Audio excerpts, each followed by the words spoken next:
BJP के नए अध्यक्ष का नाम आखिरकार तय हो गया है। इस नाम पर नरेंद्र मोदी, अमित शाह और आरएसएस तीनों की सहमति बन चुकी है। लेकिन असली खेल अब शुरू होने वाला है, क्योंकि यह व्यक्ति मोदी के बेहद करीब है, लेकिन उसकी जड़ें आरएसएस में भी गहरी हैं। सवाल उठता है, अब जब यह आदमी बीजेपी का अध्यक्ष बनेगा तो मोदी और शाह के इशारों पर चलेगा या आरएसएस के सिद्धांतों के साथ खड़ा होगा। सबसे दिलचस्प बात यह है कि यह वही शख्स है जिसने हरियाणा में नरेंद्र मोदी के साथ स्कूटर पर सफर किया था। दोनों साथ रहते थे, साथ घूमते थे, मोदी के सबसे खास लोगों में एक। लेकिन कुछ महीने पहले ही इस नेता को मुख्यमंत्री की कुर्सी से हटा दिया गया और दिल्ली बुला लिया गया। अब यह केंद्र सरकार में मंत्री है और यही आदमी बीजेपी का नया अध्यक्ष बनने जा रहा है। नाम का खुलासा करने से पहले समझना जरूरी है कि यह नेता कितनी बड़ी मुश्किल में फंस सकता है, क्योंकि सामने दो बड़े सवाल खड़े हैं। पहला, नरेंद्र मोदी अगले साल सितंबर में 75 साल के हो जाएंगे। बीजेपी के नियमों के मुताबिक 75 के बाद पद छोड़ना पड़ता है। ऐसे में क्या मोदी को प्रधानमंत्री पद छोड़ना होगा? दूसरा, अगर मोदी को पद छोड़ना पड़ा तो अगला प्रधानमंत्री कौन होगा, अमित शाह या योगी आदित्यनाथ? बीजेपी का यह नया अध्यक्ष इस पूरे खेल में किसकी तरफ खड़ा होगा, यह सबसे बड़ा सवाल है। बीजेपी का नया अध्यक्ष कौन? अब वक्त आ गया है इस नेता के नाम का खुलासा करने का। इस नेता का नाम है मनोहर लाल खट्टर। हाँ, वही मनोहर लाल खट्टर जो एक झटके में हरियाणा के मुख्यमंत्री बनाए गए थे। पहली बार विधायक बने और सीधा मुख्यमंत्री की कुर्सी मिल गई। पूरा हरियाणा चौंक गया था। खट्टर ने लगातार 9 साल तक हरियाणा की सत्ता संभाली, लेकिन चुनाव से ठीक पहले उन्हें हटा दिया गया और केंद्र में बुला लिया गया। अब मनोहर लाल खट्टर को बीजेपी अध्यक्ष बनाया जा रहा है, लेकिन यह आसान नहीं होगा। क्यों? क्योंकि अब उनके सामने मोदी, शाह और आरएसएस के बीच संतुलन बनाना सबसे बड़ी चुनौती होगी। मनोहर लाल खट्टर मोदी के सबसे खास लेकिन आरएसएस के आदमी। मनोहर लाल खट्टर की पूरी राजनीति नरेंद्र मोदी के इर्द गिर्द घूमती रही है। 2002 में जब गुजरात में दंगे हुए थे तब खट्टर आरएसएस में थे। 2014 में मोदी प्रधानमंत्री बने तो खट्टर को हरियाणा की कमान दे दी गई। मोदी के जितने करीबी लोग हैं उनमें खट्टर का नाम सबसे ऊपर आता है। खट्टर और मोदी का रिश्ता इतना पुराना है कि जब नरेंद्र मोदी हरियाणा में बीजेपी के संगठन का काम देख रहे थे तब खट्टर उनके साथ स्कूटर पर घूमते थे। मोदी जहां जाते खट्टर उनके साथ होते। दोनों एक ही कमरे में रहते थे, एक ही थाली में खाना खाते थे। लेकिन असली सवाल यह है कि अब जब खट्टर बीजेपी के अध्यक्ष बनने जा रहे हैं तो उनका रोल क्या होगा? क्या वे मोदी, शाह के फैसलों को आंख मूंद कर मानेंगे या फिर आरएसएस के विचारों को आगे बढ़ाएंगे? खट्टर के सामने दो सबसे बड़े संकट। अब दो बड़े संकट खट्टर के सामने खड़े हुए हैं। नंबर 1, नरेंद्र मोदी का 75 साल का नियम। बीजेपी के नियमों के मुताबिक जो भी नेता 75 साल का हो जाता है उसे पद छोड़ना पड़ता है। सितंबर 2025 में नरेंद्र मोदी 75 साल के हो जाएंगे। अब सवाल यह है कि क्या मोदी इस नियम को मानेंगे और प्रधानमंत्री पद छोड़ देंगे? अगर मोदी प्रधानमंत्री पद छोड़ते हैं तो अगला प्रधानमंत्री कौन होगा? यही सवाल बीजेपी के नए अध्यक्ष मनोहर लाल खट्टर के लिए सबसे बड़ी मुसीबत बनेगा। नंबर 2, अगला प्रधानमंत्री कौन होगा, अमित शाह या फिर योगी आदित्यनाथ? अगर नरेंद्र मोदी को पद छोड़ना पड़ा तो अगला प्रधानमंत्री कौन होगा? इस पर पूरी बीजेपी दो धड़ों में बटी हुई है।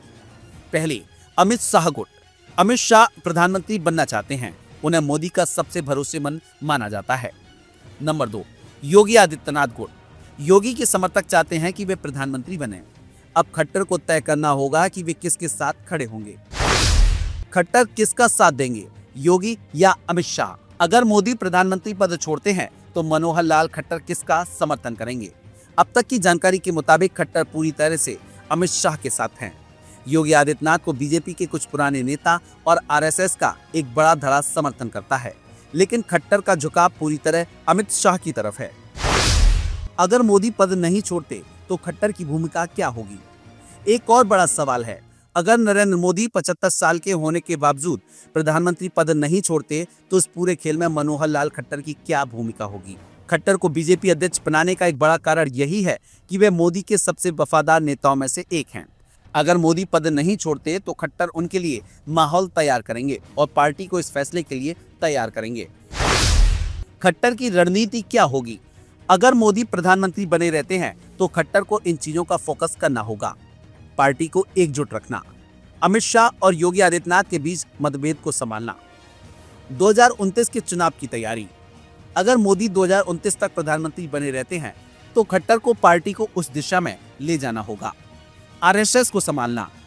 बीजेपी अध्यक्ष बनने के बाद खट्टर को आरएसएस की नाराजगी से बचना होगा।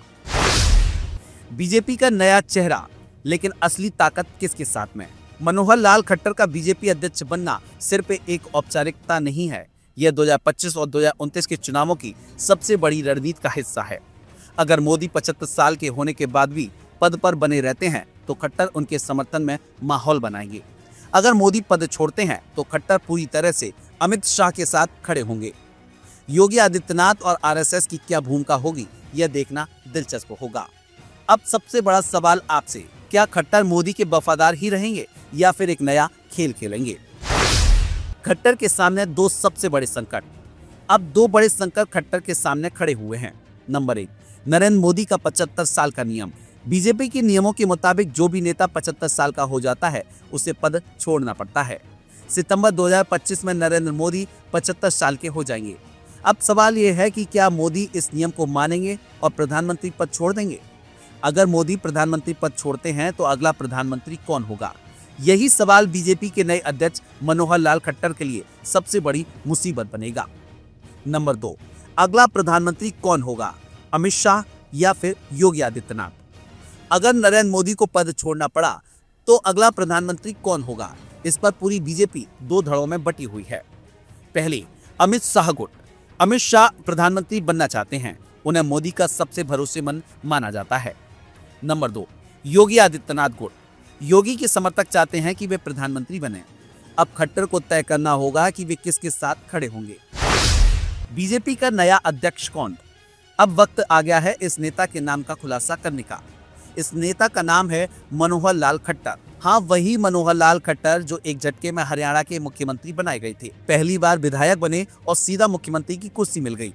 पूरा हरियाणा चौंक गया था। खट्टर ने लगातार 9 साल तक हरियाणा की सत्ता संभाली, लेकिन चुनाव से ठीक पहले उन्हें हटा दिया गया और केंद्र में बुला लिया गया। अब मनोहर लाल खट्टर को बीजेपी अध्यक्ष बनाया जा रहा है, लेकिन यह आसान नहीं होगा। क्यों? क्योंकि अब उनके सामने मोदी, शाह और आरएसएस के बीच संतुलन बनाना सबसे बड़ी चुनौती होगी। मनोहर लाल खट्टर मोदी के सबसे खास लेकिन आरएसएस के आदमी। मनोहर लाल खट्टर की पूरी राजनीति नरेंद्र मोदी के इर्द गिर्द घूमती रही है। 2002 में जब गुजरात में दंगे हुए थे तब खट्टर आरएसएस में थे। 2014 में मोदी प्रधानमंत्री बने तो खट्टर को हरियाणा की कमान दे दी गई। मोदी के जितने करीबी लोग हैं उनमें खट्टर का नाम सबसे ऊपर आता है। खट्टर और मोदी का रिश्ता इतना पुराना है कि जब नरेंद्र मोदी हरियाणा में बीजेपी के संगठन का काम देख रहे थे तब खट्टर उनके साथ स्कूटर पर घूमते थे। मोदी जहां जाते खट्टर उनके साथ होते। दोनों एक ही कमरे में रहते थे, एक ही थाली में खाना खाते थे। लेकिन असली सवाल यह है कि अब जब खट्टर बीजेपी के अध्यक्ष बनने जा रहे हैं तो उनका रोल क्या होगा? क्या वे मोदी, शाह के फैसलों को आंख मूंद कर मानेंगे या फिर आरएसएस के विचारों को आगे बढ़ाएंगे? और आप हमसे जुड़े रहने के लिए सब्सक्राइब करें YouTube पर, फॉलो करें Twitter पर और लाइक करें Facebook पर। और ज्यादा जानकारी के लिए आपको टाइप करना होगा सिर्फ न्यूज़ नशा।